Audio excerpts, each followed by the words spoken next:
Well, hey, good afternoon or good evening, everybody. It's Patrick from the Poison Pen Bookstore, and we're here with another of our virtual events.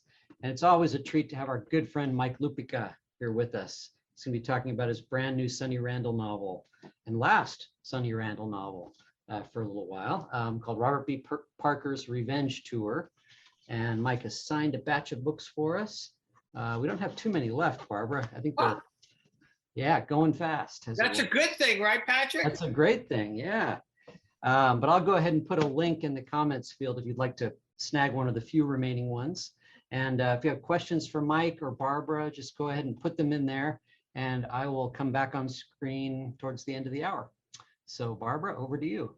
Thank you very much, Patrick. This is so much fun. I'm really sad that, in fact, is the last Sonny Randall that Mike is going to write, because he's handing it on to Allison Galen.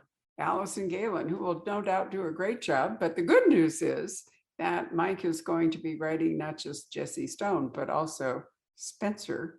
And for those of you who like Spencer, there's a special treat in this book. Plus Yeah. the word Hawk. Yeah. We get Hawk sounding like Hawk. You just did a wonderful job with the dialogue on this.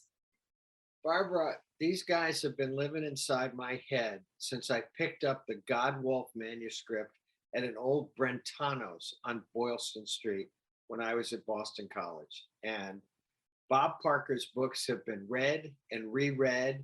And I love listening to Joe Mantegna doing on tape. This, I think I've told you this before. When I wrote my first chapter, when Ivan held the Tato de Cupi, the boss, the big boss at Capo de Tutti Capo at Putnam, literally the minute I wrote the first scene with Sonny and Spike, I just said, I'm exactly where I'm supposed to be. I never had any plan to be there, but it just felt like I was sitting down with friends. And I mean, it's not a big spoiler alert, but hang in there if you're reading Revenge Tour, because Spencer and Hawk do show up about halfway through. Well, they really do. Of course, Susan Silverman's been in here all along, because Yeah. she has been acting as Sonny's therapist. And so what we've done, which I think has been fun, is we have seen Spencer through Susan Silverman's eyes. Susan Silverman, who never ages. I mean, come on, Mike, how fair is that?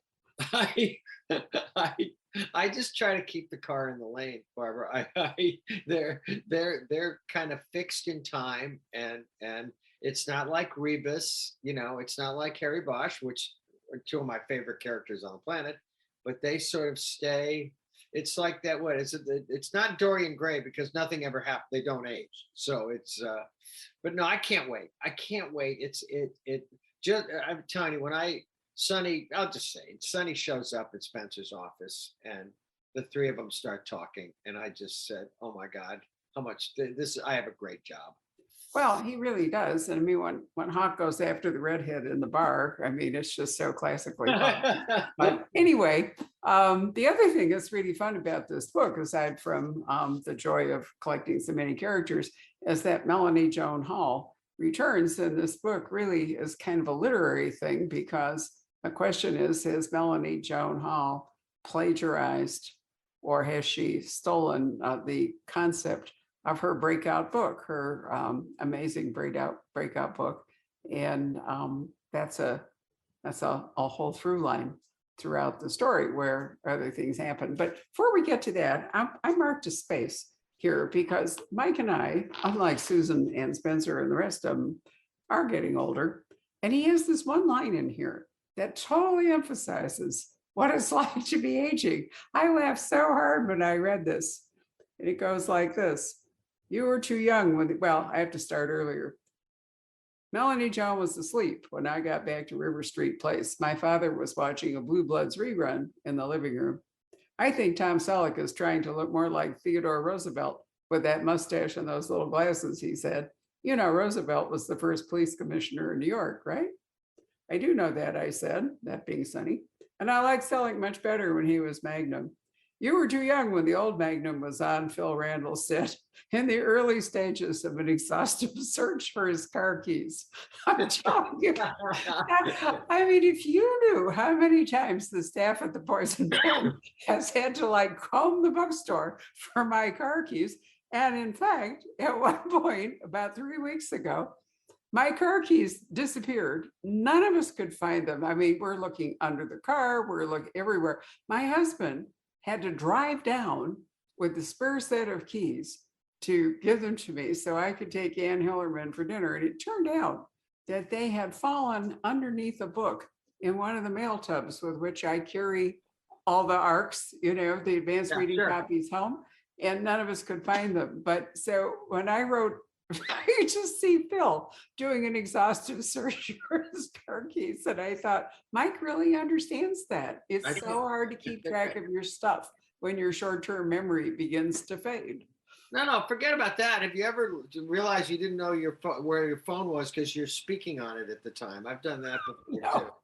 No, but I can see that. But anyway, I love that.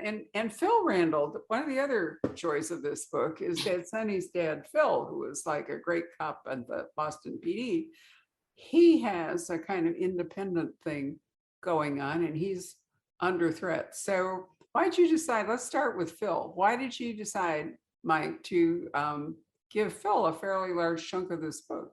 I've always loved that character. I've always loved their relationship. I've always loved the byplay. The book opens with the two of them in the street bar at the hotel that's now called the Newberry, which is the Old Ritz, which then became the Taj in Boston. And it is still one of the great bars on the planet. I went to Boston College. I sent 4 children through Boston College. I've spent an awful lot of my life in Boston, Massachusetts, in that part of the Back Bay. And so it just seemed like a perfectly natural place. But I felt like, not that I had underused him, because he's been in my Sonny books before, but I said, you know what, let's put him back into play. And if I go too deeply into his storyline, we start out, as you know, Barbara, with stories going in 2 lanes. And as often happens when I write these books, somehow those lanes occasionally can merge. And let's see, how would you call the nexus? I guess you'd call the nexus in this book is Melanie Jones' ex-husband, John Melvin, who was in Melancholy Baby and was terrorizing her. That's how Sonny met her. When I started writing the books, I made a decision to move Sonny away from the water and live in a house on River Street Place, just because I like the neighborhood. And so she became her landlord. So their relationship is complicated. When Melanie Jones comes back to Boston, they're about to start shooting this big series of her from her novels, and says that she is getting anonymous emails accusing her of stealing someone's content, stealing someone's character with the book that began her fabulously successful career. And that's the beginning of the book. And then people start dying. And then Phil Randall on his deal, because he's being terrorized by a mob lawyer, he's in danger, and Sonny's in danger, and Melanie Jones is in danger. And you have to read the book to find out what happens. Well, that's absolutely true. But you're right. The nexus of it is Melanie Jones' ex-husband, who was a serial rapist. He was a professor. Yeah, he was drugging women, and he and his friends were drugging women to have sex with them. And he ends up, Sonny and Richie in Melancholy Baby catch him at the end, and he's been put away forever, but he's still teasing her and taunting her from prison. And there becomes a suggestion, as you know, in this book, that maybe he's behind everything. And so he's a devilish character, but really fun to write. Really fun. Well, of course, the bad guys are always fun to write. That's what Lex Leonard always told me. He says, I like bad guys better. Right. Well, Parker was great on bad guys too. What I thought was interesting about the husband, I mean, he's in prison. He's in I'm trying to remember, what do you call it? The name, the prison's like a gang name. You could stump me on that. I'm up in Paradise, Massachusetts right now. Oh, okay. Well, anyway, he's in whatever Massachusetts prison this is. And he's not in good shape. He has not aged well in prison, because Sonny goes to see him and she's shocked to see some characters actually do age in these books. Yes, he does. He's one. So he's not looking healthy, and but he's still clearly evil-minded, and he's still clearly, although he denies it, bent on revenge. You can, you can't really escape. And he knows a lot. Even from prison, he knows a lot about what's going on here, which makes Sonny even more suspicious of this guy, even though from prison, he should pose no threat, but he becomes a menacing character, even though he's this old guy in prison. Well, yeah, he has money, he has connections, he could have hired things done. And, you point out, and it's really true that thanks to cell phones and all, prisons are a lot more porous than they once were. There's a really high degree of like phone smuggling and, stuff traded around in prisons. So you can't believe he's truly incommunicado, can you? No, it's funny. I wrote Mr. Patterson and I are just putting up another book on its legs right now. And I wrote a line about that subject. And I said, somebody said, wait, you can get a burner phone in prison? Yeah. And one of our main characters says, you can start your own YouTube channel from prison. Yeah, apparently so. So anyway, he is an active threat, even if he is behind bars. But the other thing to remember is that he was academically, he was okay. He was a terrible human being, but as a professor, Melanie Joan had terrible taste in men. We see her that first so husband. clearly. Her first husband, as we discover in this book, Dr. Hall, the horny English professor, he's as bad as her second husband, and just happened to exist in a world before Me Too, because he was preying on co-eds like her when she was at my fictional college in upstate New York, where I grew up, Whitesboro College. Yep. So Melanie Joan, even though they're long divorced and so forth, she still gives him credit for, help. She gives these guys credit for, for helping her career. And she's turned into, one of those kind of megastar authors with, Hollywood agents and, television deals and best-selling books and beaucoup bucks. And then we find out that she's actually spending some of her money. I won't say how, but more like alimony for one of these ex-guys, and that seems really strange. So she's a really complicated character. Did you add layers to her for Melancholy Baby, Mike? I've added a lot of layers to her. I gave her this backstory, Barbara. All you really know in Melancholy Baby is she was married to this pervert psychologist, and so I've just, the backstory now is this place at the bottom of Beacon Hill. And the backstory is that she did become, she branched out into television and becoming an empire. But the most important thing that I do as I develop this character is the first husband, is the young woman that she was. And she has been a fabulous, really, about how her career started. But that doesn't mean that she's a plagiarist, too. And that's part of the mystery that Sonny has to solve. Absolutely true. I mean, she is a fabulous, but then again, she's a romance writer, a romance queen. And so you sort of have to be a fabulous in order to do that. And she's been purposely vague about some questions in her life. She was at the college. Did she graduate? Did she have a first job at the newspaper? How long did it last? Whatever.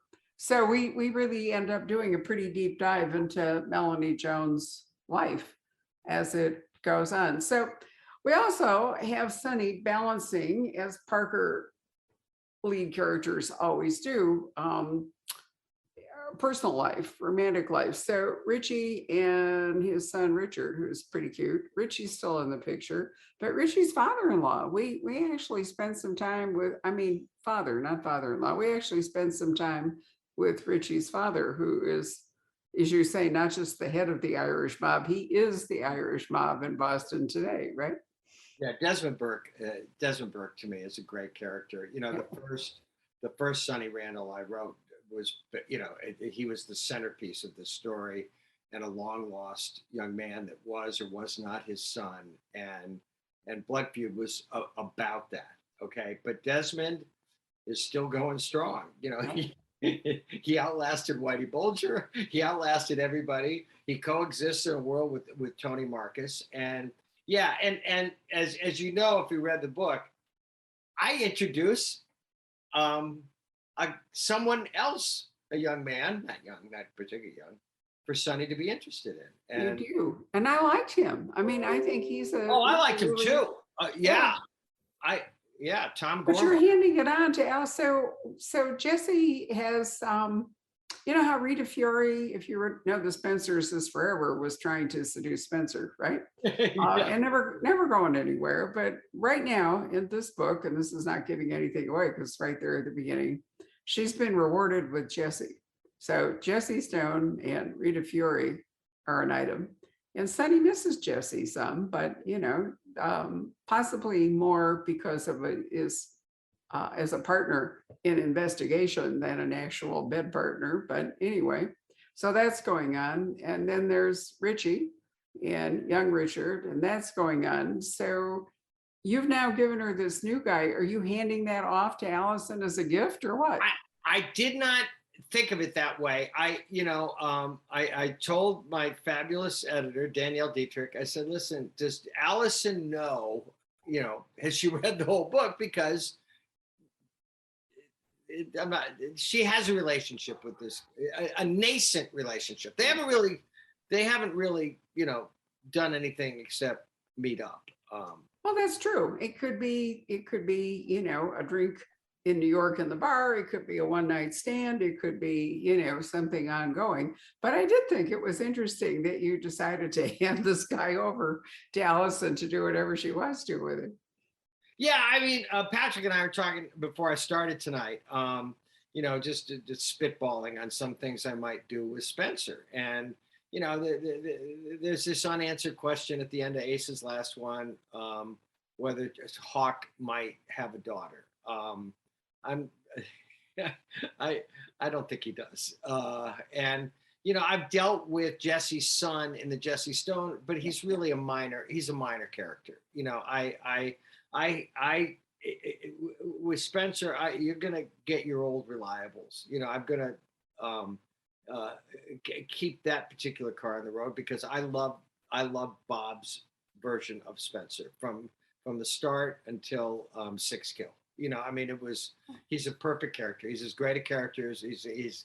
There are others that I would put in that category. Harry Bosch is one for sure, and Rebus is another one, and we could list some others. I mean, my pal Ide just brought back Philip Marlowe. Okay, but Spencer is the classic knight errant, and so I'm not going to be tied. Ace did 10 of them, and I thought I love Ace's work. I love his Quinn novels. They're great, but it's going to be my imagining of where Spencer is in his life with well, it's not just Spencer. I mean, you have to deal with Susan and Hawk too. It's kind of a three-legged stand.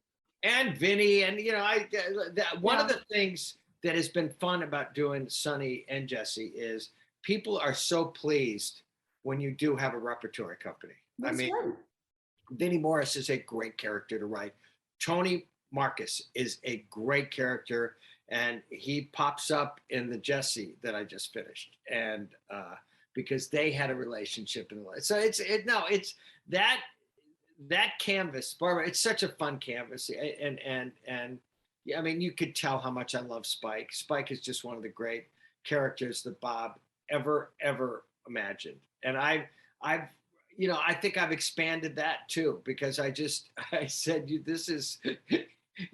this is an extraordinarily interesting man. And I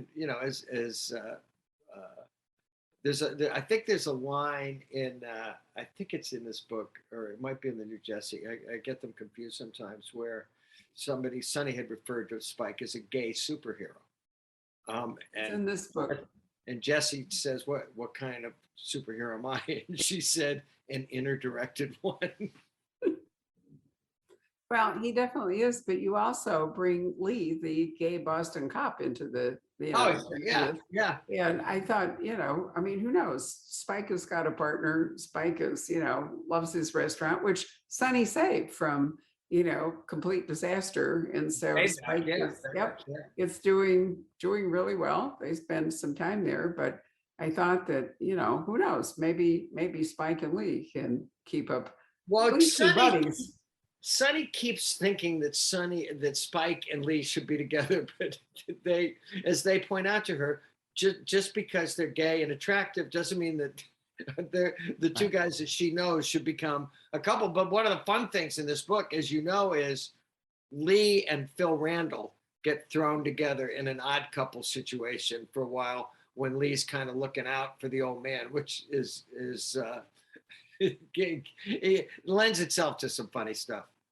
It does. And in fact, Phil Randall then has to actually spend some time with Desmond Burke, which was, difficult for both of them. So there's a lot of interaction in this book. That was So my grumpy old man scene, Barbara. That was like Lemon and Mathau and Grumpy Old Men when Phil and Desmond actually have to help each other out.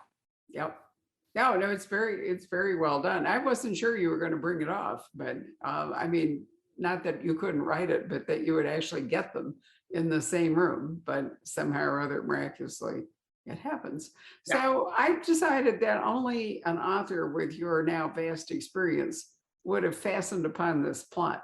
What was it that made you think that plagiarism or the accusation of plagiarism was going to be the engine to drive at least Melanie Jones' plot?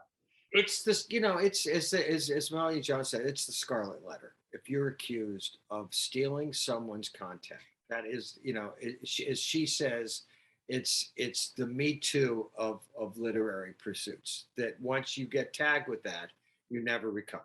And so I thought, wouldn't it be interesting if someone even suggested it? Because all you have is the suggestion. There's these anonymous emails, and there's these threat. It kind of produced this cover with the knife in the book and blood, because Melanie Jones comes back to her.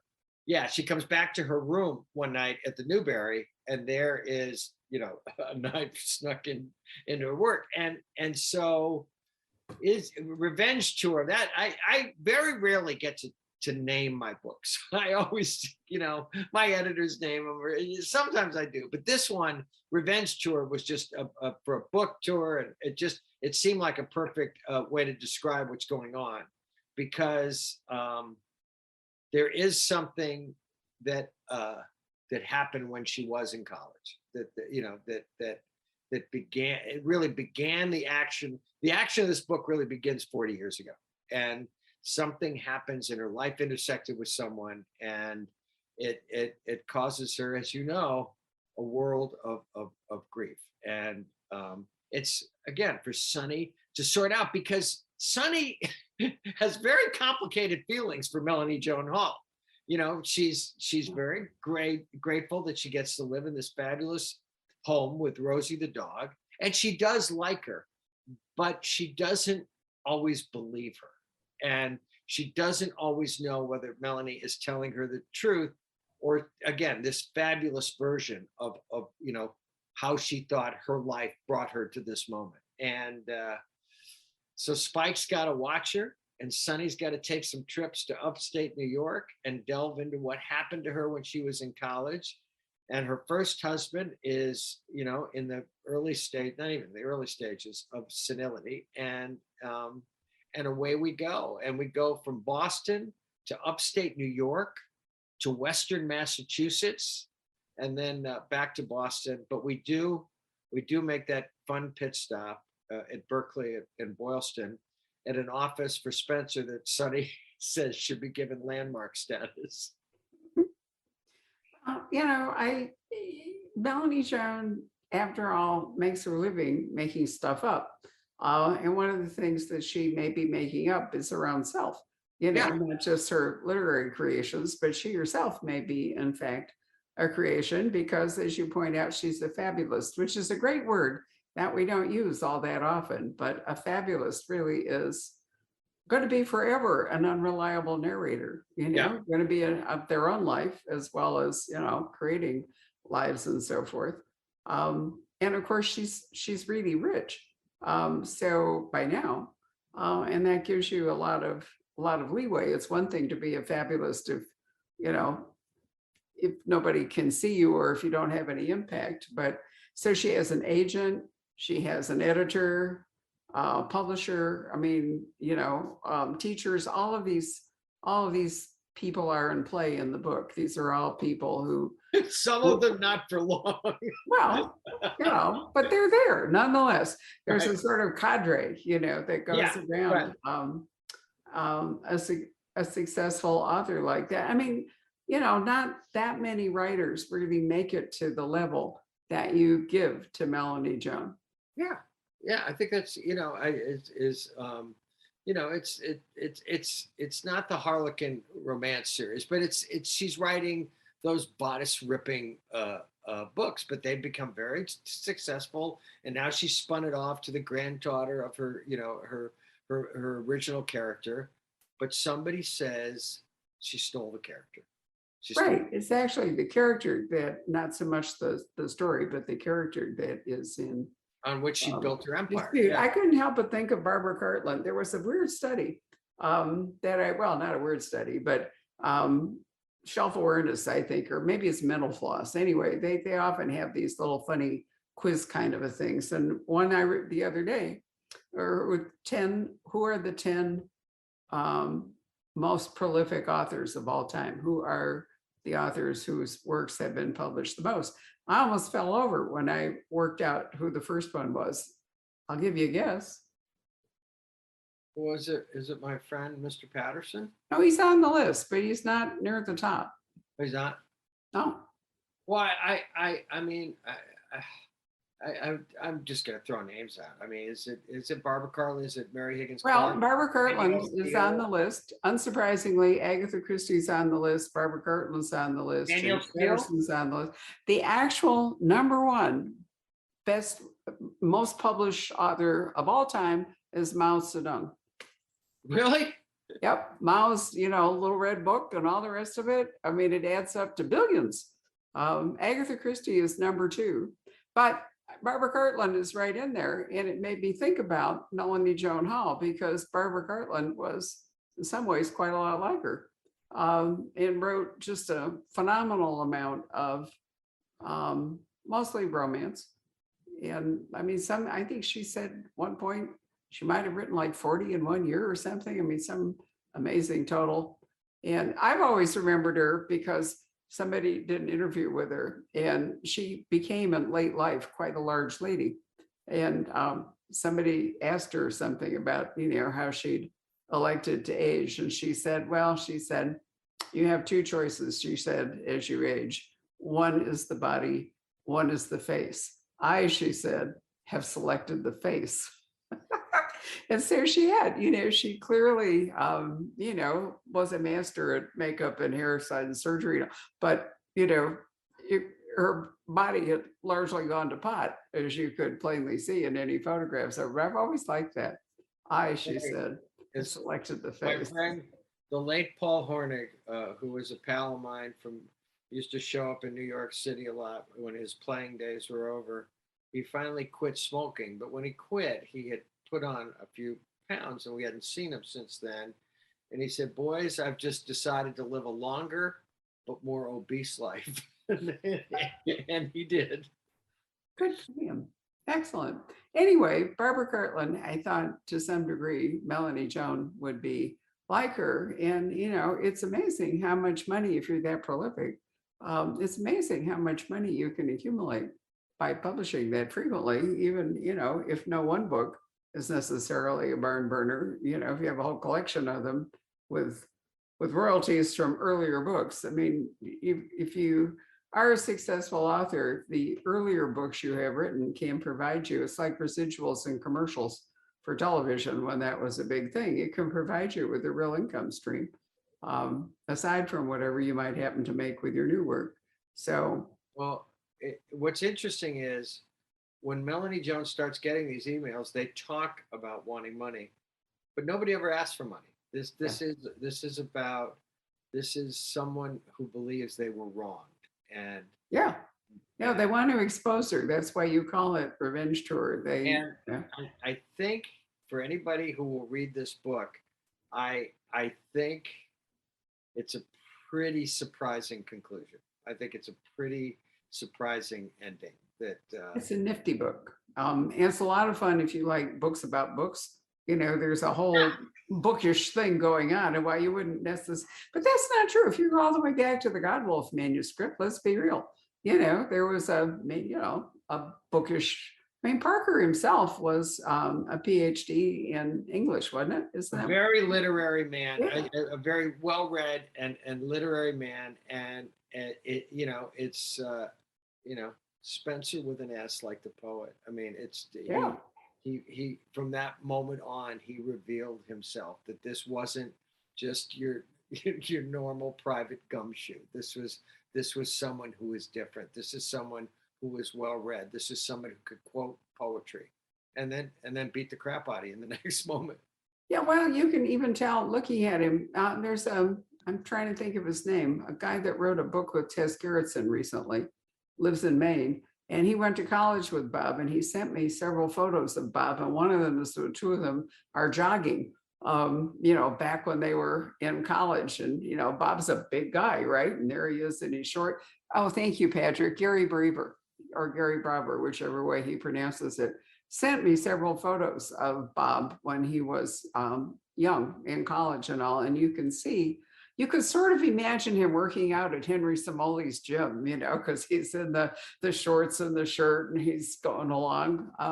And that's one side of Bob. But then the other one is the guy in the library, deep into the dissertation and the Godwolf manuscript. He was a really interesting man. Oh, and a dapper guy. I mean, a really sharp dresser. And as you know, he liked to sing to the point where he actually made an album of songs from the Great American Songbook with his son. And no, he was so much fun. This. He was so much fun to know.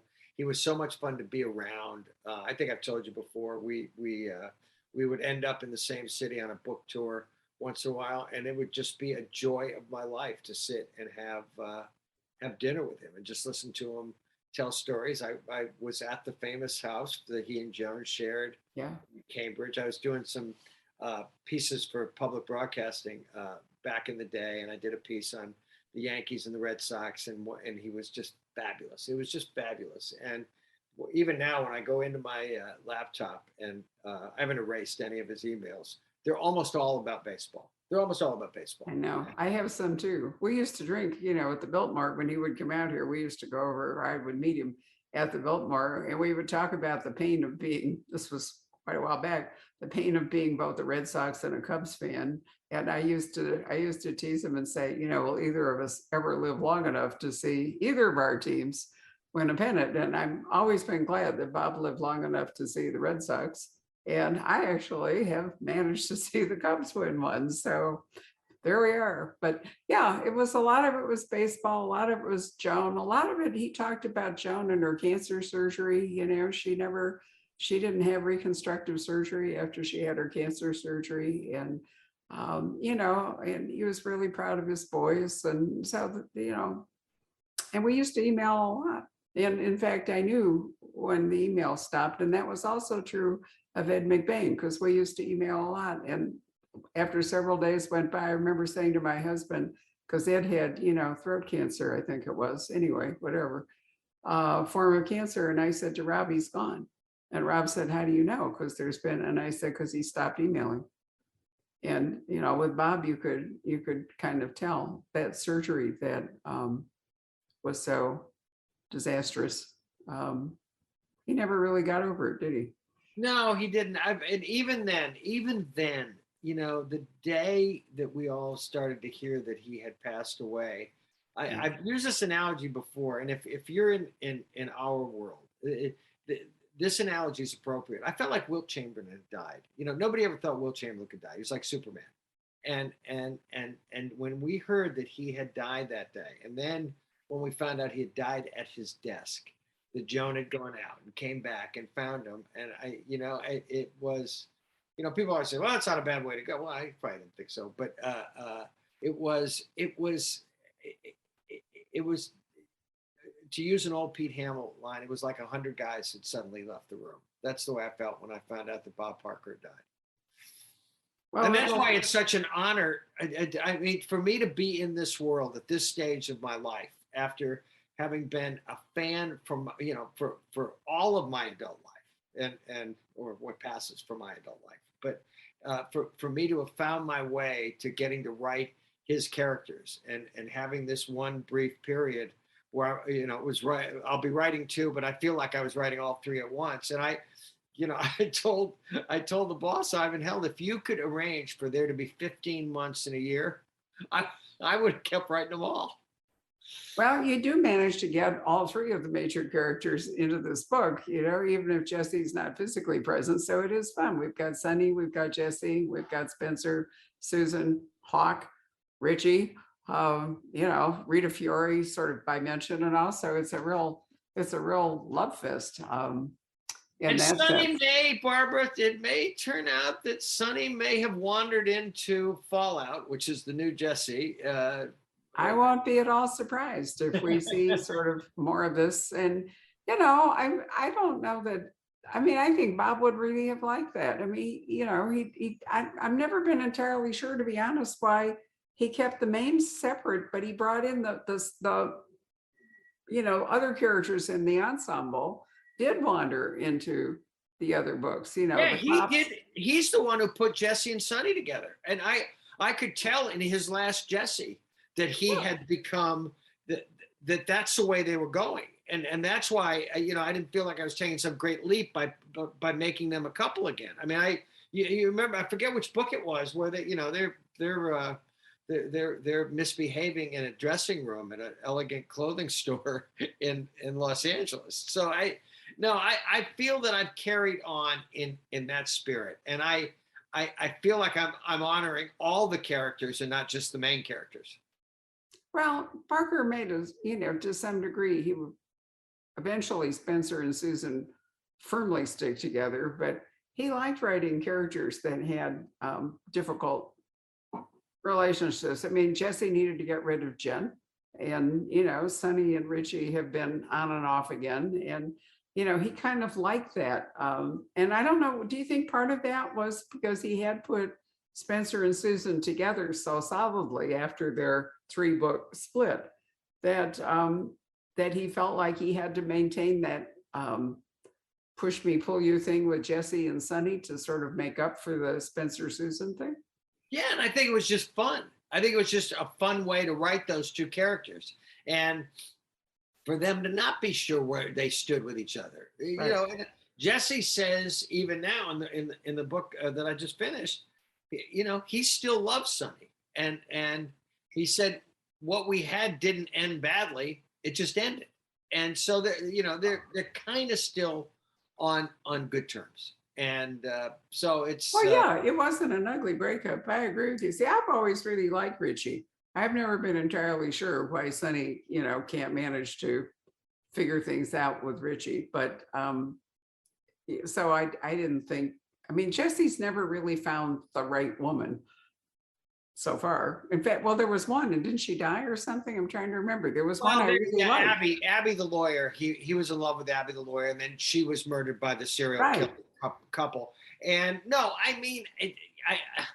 don't think it's as much Richie as that Sonny just couldn't wrap her brain and her heart around being married. I think that's, that more Richie didn't have commitment issues. She had commitment issues. Well, I think it's commitment issues, but, part of the shtick that Bob at least introduced into it was that she didn't like being connected with the mob, that Desmond, and his mob connection was hard, but I don't really think that holds up, and it certainly doesn't in this book. So I think you're right. I think it is a commitment. Well, of course you're right, because you wrote it. What am I saying here? But yeah, I do think you make it clear that it's much more about a commitment issue than it really is about Desmond Burke and the mob connection and so forth. Sonny's life would not be destroyed professionally if she were married to the son of Desmond Burke. Her father being a cop complicated it. Her being a cop complicated it. even though Richie, as the son of the Irish mob, never had anything to do with the Irish mob, he's a legitimate saloon keeper, and it's it's in the New Jesse. I mean, it's funny. These people become so real to me. There's some stuff in this one you're going to love because Jesse and Richie team up to help. Oh, great. Well, I will look forward to it. We get to talk about that one in September, right? Yeah, September. Excellent. Well, I will look forward to that. Now, I want to go back to, because you mentioned it earlier, we were able to do the launch party with you and James Patterson for The Horsewoman. Oh, boy. And I couldn't help but think of the two of you at the Derby. I mean, if you had written that into a book, would anybody have actually believed it? Barbara, I was on Morning Joe today to talk about that race. Okay. And I said, that race is why people love sports. That was a once in 100 years event. There will be books written about this horse. There will be movies made about this horse. It was a $30,000 claimer. It wasn't even supposed to be in the race. And if you have not done this yet, I encourage you or anybody watching us tonight, go back and look at the aerial view of the route that this jockey took to get to the finish line. It's like that horse went 2 miles instead of 1. It's the damnedest ride in history. Sonny Leone, you can talk about all the Arqueros and Shoemakers and everybody else. Ronnie Turcotte and Secretariat. That's the greatest ride of all time to get to the rail, to split those horses and win that race as an 80-1 shot. And my daughter, who was part of the inspiration of the Horsewoman, she's not a thoroughbred rider, but she's a show jumper. She was at Churchill Downs on Saturday with her boyfriend really? To watch that race. Yeah. Oh, my father was in the telephone. He was one of the presidents of General Telephone when it was all being developed, and he retired at age 50 in order to play golf here in Paradise Valley, which I've always thought was a poor move on his part. 50 is just too damn young to actually retire. In fact, I started the Poison Pen when I was 50, so there you go. But in any case, there was a lovely man whom I met and who gave me, in my first marriage, an incredible, like all my sterling silver, all 12 pieces. Now, J. Graham Brown, and he owned the Brown Hotel in Louisville. Oh. And he invited my parents every year, up until Daddy retired, to go to the Derby with him, to stay at the Brown Hotel and sit in his box. And my mother said it was wonderful because Mr. Brown was allowed to drive into Churchill Downs in his limousine car. And Mother said it was the only time she ever felt like Queen Elizabeth. She could kind of look out and wave at the peasants as she went by. And I've always, I never attended the Derby myself, but those stories, I've always been, the mint juleps and the whole 9 yards. I've always wished that I could have just done that once, but I was, just didn't happen to work out. But Mr. Brown was a real legend. I don't even know if the Brown Hotel is still going. I don't either, but my wife Taylor and Sue Patterson and Jim and I were out to dinner on Saturday night, and we were having an early dinner, but we got to wander over to the bar of this restaurant we were at, and we were only getting the commentary on closed caption because it was a very crowded bar. Yeah. And I went back to the table and I said, JP, something big just happened in the Kentucky Derby because they are talking about it like it's a once in a lifetime race. And you know why? Because it was a once in a lifetime race. Because it was one, right? Well, I couldn't help but wonder if you two were, going to carry on with the Horsewoman, who I thought was a really great character and in a book I truly enjoyed. Whether you'd managed to incorporate the Derby into it in some No, because we never close here. We've actually, Jim and I have finished 2 more books that'll be out next year. Wow. Not set in the world of, one's a dysfunctional family that owns a football team and a newspaper. And the other one is the first time I've been part of a courtroom thriller, which was an absolute blast doing this with Jim. Oh my God. If you hadn't been a newspaper columnist, you would never be able to be this damn productive. You're writing 2 Parkers and 2 Pattersons. I mean, when do you sleep?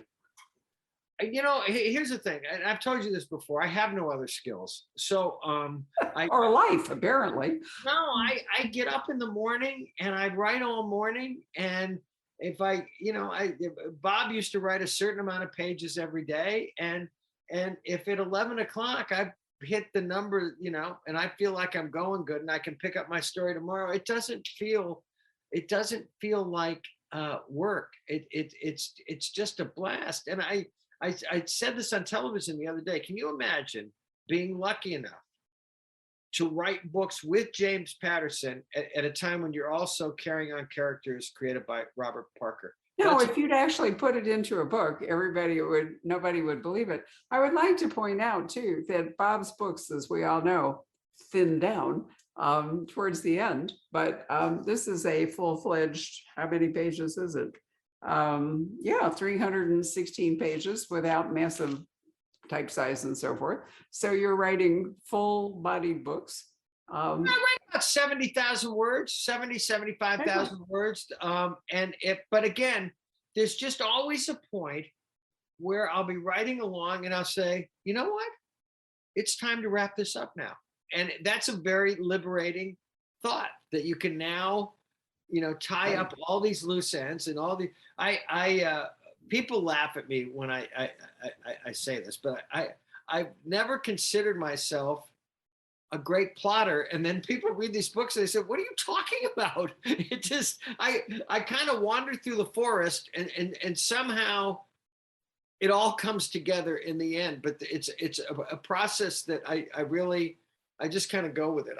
I don't really know how it happens. You're subconscious. You're writing your own version of the jockey's race as you are working your way. I split the horses and I get to the rail or I get to the outside and somehow I get to the finish line. You do. And I'm pretty sure that Bob's goal was not pages. Bob wrote, what was it, 300 words a day? Wasn't that what he had a very minimal target.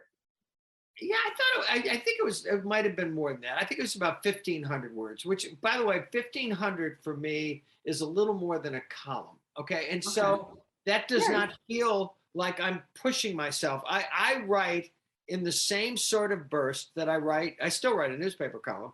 And it just feels completely natural to me. I don't feel like that's, you tell that to other writers and they'll say, oh my God, you write 6 pages a day? And I say, well, sometimes I write 10 pages a day if I'm going good. But it doesn't, because of the column was the greatest possible training ground to become. Absolutely. You gotta have a beginning, a middle, and then you got to grab their attention. You got to know how to use dialogue. It's a perfect school. Well, I mean, look at your fellow authors, Carl Hyacin, John Sanford, Michael Connolly, you guys all came up through reporting. And, if you're used to that discipline and all the rest of it, it obviously makes you all really productive. John's still writing 2 books a year. Mike is writing, doing television, the whole bit. I wish we saw Carl more often. It was a real treat to talk to you and Carl last fall. So I'm hoping that maybe we'll see another book from him. He was supposed to introduce me the other night at the Vero Beach Book Center, but he swears he had a molar pulled, and he said, and when I doubted his version of things, because I said, what was your second excuse, that you were going to be kidnapped by space aliens? He promised to send me a picture of the molar, but when I got up there, I made fun of him for about 15 minutes. Well, maybe he lived about 5 minutes from the bookstore. I love it. Well, maybe when we get to September, you can invite Carl back because it was really fun to talk to him. Meantime, let's call Patrick up and see if we have questions from the audience or if we've just stunned them into silence, which might well be the case. Hey, Patrick. Hey, you've stunned them into silence for the most part, but well, you must have questions. Well, I do. Yeah. Mike, you've written quite a few YA novels. Now, are you going to have time to do any of those in your spare time? I will get back. There's one that I'm going to do, but in the short run, I can't do it. Again, I'll go back to what I said about Sonny and Jesse and Spencer. If you give me 3 more months of the year, I'll be fine. But if they're going to keep it to 12 months, I've got more than enough to do. And again, it's the Horsewoman in particular was such a fabulous success. Barbara, we're still, Jim told me the other day, we're still selling like 3,000 copies a week of Horsewoman. I'm not surprised. It was a really, really interesting book. And I thought you did it, did it super well. Yeah, it was a blast from the start, and we've come up with some great characters since. And it's, I've told you before, it's like getting a master class in storytelling working with him. And you better keep that story going, because if you don't, then we go back and we do it again till we get it exactly right. Well, I think that's an interesting thought. Do you think that writing the Parkers and writing with Patterson, can you keep them separate, or do you need to?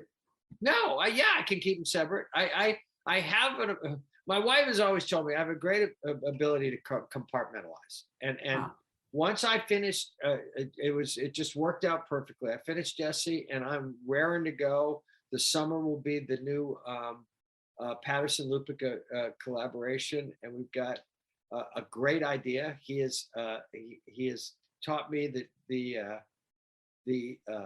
usefulness of outlining. He's a bear for outlines. And once you get, we outline this book we're working on. It's a 100-page outline. It literally is a 100-page outline. But once you start, you've got this extraordinary roadmap, and we're able to, we're able to go point to point to point, and we talk every day, and we bounce stuff back and forth, and he sends me stuff, and it's just, I didn't know how it would work, and from the first week, it worked great. It just worked great. Well, I'm very pleased to hear that. I'm delighted. Patrick, anything else that you'd like to ask, or is there a stray question? There are a few stray questions. We have a new viewer from Italy who's been watching a lot of the programs, Stefania. And there may be a little bit of a language thing here, but she says, I would like to know from Mr. Lupica, let's see here, I just lost it. How does he feel about carrying on another writer's legacy? You've talked about that a bit. Do you ever fear the reader's opinions? Let's see, do you think you're faithful enough to the original idea? And you've been talking about that. I'll take them in reverse, Patrick. Yes, I do believe I'm faithful to them.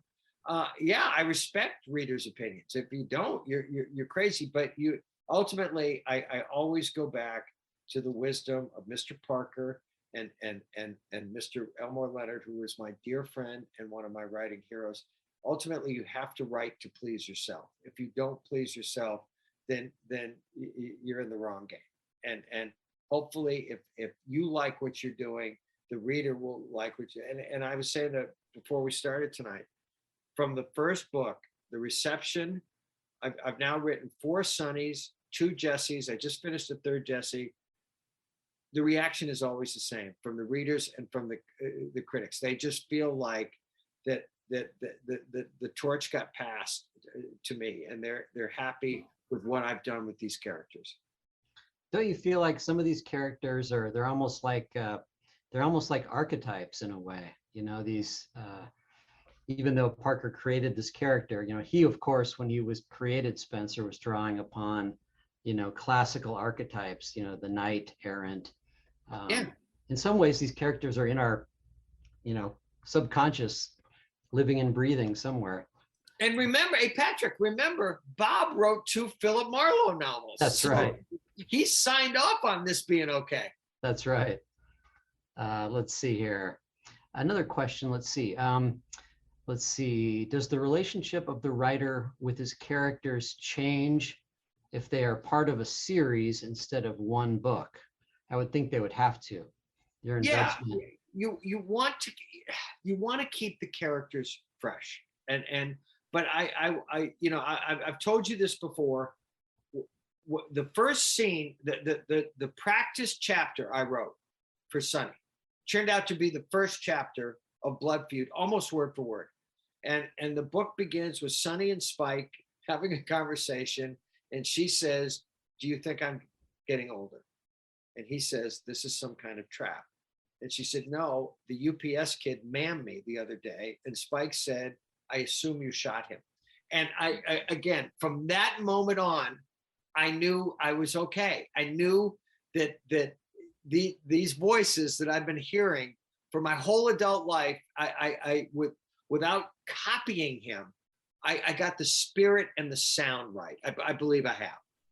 Here's a question for you. Maybe you've been asked this, but since you knew Bob pretty well, yeah. Do you ever find that when you're writing, something that he said in the past or some conversational element that was distinctive to him will pop into your mind, and you'll put it in there as a little homage to him that Well, nobody else would know.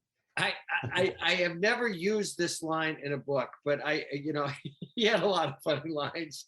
He'd tell people, I'll read your book or I'll blurb it, but I won't do both. It was just pure him.